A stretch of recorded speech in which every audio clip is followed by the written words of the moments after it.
Lesson 132. I lose the world from all I thought it was. What keeps the world in change but your beliefs? And what can save the world except yourself? Belief is powerful indeed. The thoughts you hold are mighty, and delusions are as strong in their effects as is the truth. A madman thinks the world he sees is real and does not doubt it, nor can he be swayed by questioning his thoughts' effects. It is but when their source is raised to question that the hope of freedom comes to him at last. Yet is salvation easily achieved, for anyone is free to change his mind, and all his thoughts change with it. Now the source of thought has shifted. For to change your mind means you have changed the source of all ideas you think or ever thought or yet will think. You free the past from what you thought before. You free the future from all ancient thoughts of seeking what you do not want to find. The present now remains the only time. Here in the present is the world set free.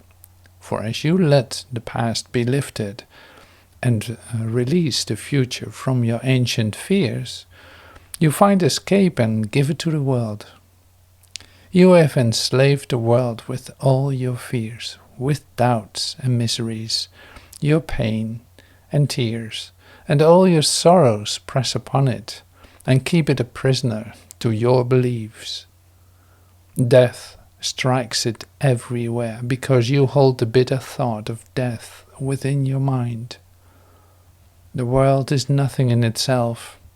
Your mind must give it meaning. And what you behold upon it are your wishes, acted out so you can look on them and think them real.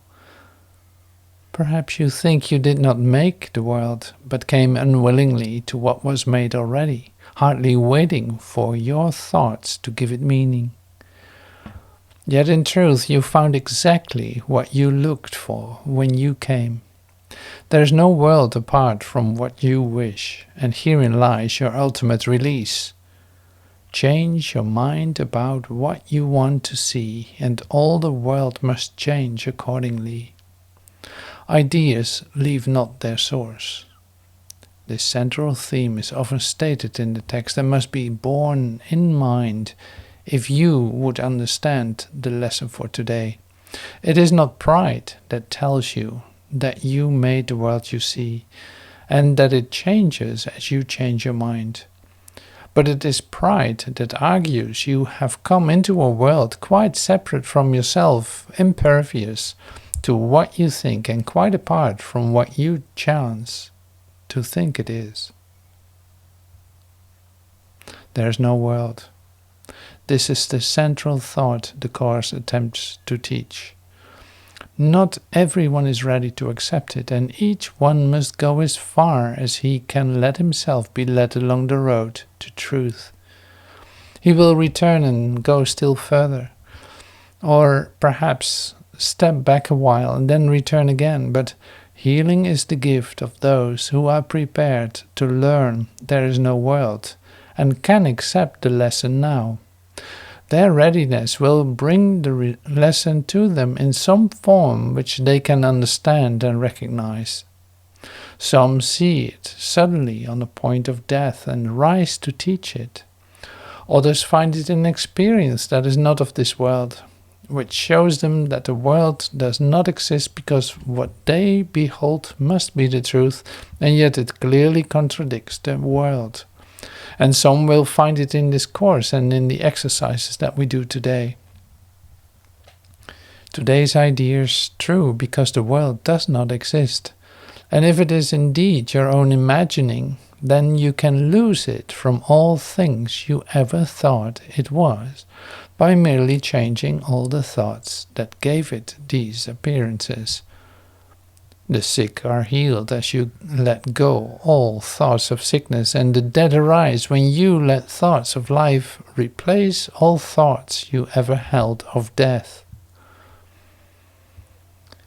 A lesson earlier repeated, once more must once now be stressed again, for it contains the firm foundation for today's idea. You are as God created you. There's no place where you can suffer and no time that can bring change to your eternal state. How can a world of time and place exist if you remain as God created you? What is the lesson for today except another way of saying that to know yourself is the salvation of the world? To free the world from every kind of pain is but to change your mind about yourself. There is no world apart from your ideas, because ideas leave not their source, and you maintain the world within your mind in thought. Yet if you are as God created you, you cannot think apart from him, nor make what does not share his timelessness and love. Are these inherent in the world you see? Does it create like him? Unless it does, it is not real and cannot be at all. If you are real, the world you see is false. For God's creation is unlike the world in every way. And as it was his thought by which you were created, so it is your thoughts which made it and must set it free, that you may know the thoughts you share with God. Release the world. Your real creations wait for this release to give you fatherhood, not of illusions, but as God in truth. God shares his fatherhood with you, who are his son, for he makes no distinctions in what is himself and what is still himself. What he creates is not apart from him, and nowhere does the Father end, the Son begin as something separate from him. There is no world, because it is a thought apart from God, and made to separate the Father and the Son, and break away a part of God himself, and thus destroy his wholeness. Can a world which comes from this idea be real? Can it be anywhere? Deny illusions, but accept the truth. Deny you are a shadow briefly laid upon a dying world.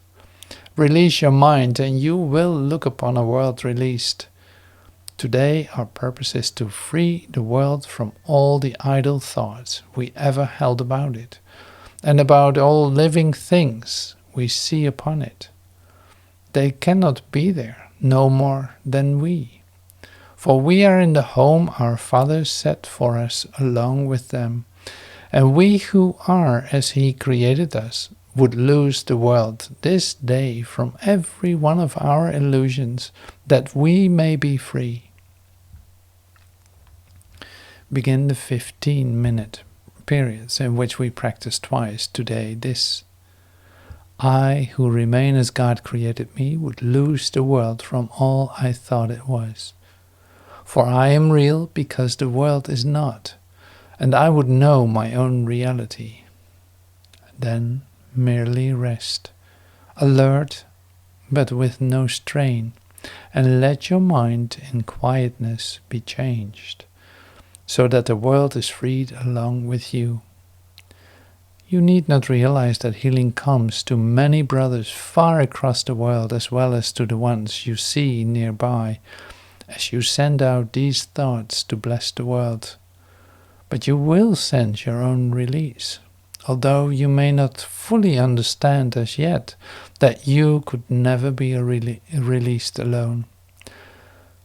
Throughout the day, increase the freedom sent through your ideas to all the world, and say whenever you are tempted to deny the power of your simple change of mind, I lose the world from all I thought it was, and choose my own reality instead.